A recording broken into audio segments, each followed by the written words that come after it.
বর্তমানে বাংলাদেশের রেমিটেন্স প্রবাহ দেশের অর্থনীতিতে গুরুত্বপূর্ণ ভূমিকা পালন করছে। যদিও আন্তর্জাতিক বাজারে কিছুটা অস্থিরতা থাকলেও প্রবাসীরা নিয়মিতভাবে দেশে অর্থ পাঠাচ্ছেন, যা বৈদেশিক মুদ্রার রিজার্ভকে শক্তিশালী করেছে। অর্থনৈতিক বিশ্লেষকরা মনে করেন, রেমিটেন্সের এই ধারা অব্যাহত থাকলে তা দেশের অর্থনীতিকে সামনের দিকে এগিয়ে নিতে এবং গ্রামীণ অর্থনীতিকে চাঙ্গা রাখতে বড় ভূমিকা রাখবে।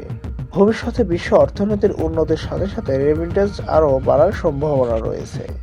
রেমিটেন্সের গুরুত্ব প্রসঙ্গে আরও বলা যায়, এটি সরাসরি গ্রামীণ অর্থনীতিতে বড় ধরনের ইতিবাচক প্রভাব ফেলে। গ্রামের পরিবারগুলোর জীবনযাত্রার মান উন্নয়ন, শিক্ষা এবং স্বাস্থ্যসেবার উন্নতিতে এই অর্থ একটি বড় ভূমিকা রাখে। এছাড়াও দেশের সামাজিক নিরাপত্তা বেষ্টনীকে শক্তিশালী করতে রেমিটেন্সের অবদান অস্বীকার্য।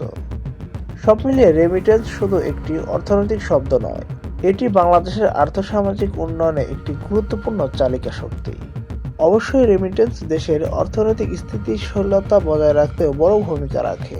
বৈদেশিক মুদ্রার রিজার্ভ বৃদ্ধির ফলে দেশের মুদ্রার মান সুরক্ষিত থাকে এবং আমদানির ক্ষেত্রে ঝুঁকি কমে যায়। এছাড়াও সরকারের বিভিন্ন উন্নয়ন প্রকল্পে অর্থায়নের ক্ষেত্রেও রেমিটেন্স পরোক্ষভাবে সাহায্য করে থাকে। সব দিক থেকে বিচার করলে রেমিটেন্সকে বাংলাদেশের অর্থনীতির অন্যতম প্রধান স্তম্ভ হিসেবে বিবেচনা করা যেতে পারে।